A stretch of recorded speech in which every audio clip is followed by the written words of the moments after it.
come to talk to you about internet marketing. Uh, Myself, I kind of relate internet marketing as an experience that it's something you're always learning.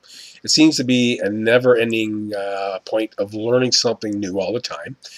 I kind of relate it to being like a kid on a bicycle. Do you remember the first time you were a kid and your dad bought you a new bike and you're just going to get out there and get on it and ride it for the first time, and you know the excitement and the thrill and yet at the same time being scared as hell to get on that bike because you're just thinking to yourself, what would happen if you fall off this thing, man? You know, that's going to hurt. But anyway, you get on there, your dad holds the bike, and he's running along with you, and you start pedaling, and you're getting excited, and you're going on this bike, and you're going like crazy. You finally let go of the bike, and you realize, oh no, he's not holding on anymore. And then, but you're still pedaling. You think, wow, this is great. And you're going, and you're going. Then all of a sudden, you fall off. Well, but what happens? You get up, you brush the dirt off, and you decide you jump back on the bike. Dad comes running back down, loads you back on the bike, and you do it again.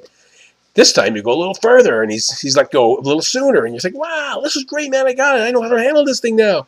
You know what? It's, to me, internet marketing is like that. It's you know, when you first start, you're going to fail. You're going to bump yourself. You're going to get upset with it, a little annoyed like I did. But you know what? You pick yourself back up again. You brush yourself off. You get started again.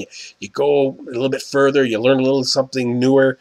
And then it becomes a little more complex and gets more comfortable. You know, and that's how I relate as being an entrepreneur and a marketer for myself. It's just something you're always learning.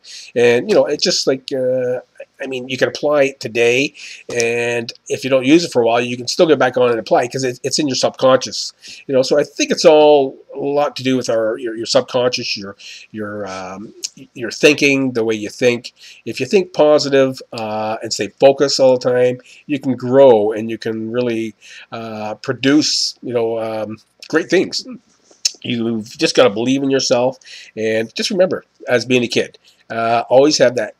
Be afraid, you know, because it's always a thrill to conquer your fear, and you always learn from that. And I've learned from that basically from a lot from Empower Network with through Dave Wood, Dave Sharp. Great program that's focused me a lot stronger and actually me to actually accomplish things on the internet. So I give them a hats off to those two gentlemen. Anyway, I won't keep you any longer. I hope you guys have a great day. Remember to stay positive, and hey, keep your dreams. Okay? Until next time. Take care for now.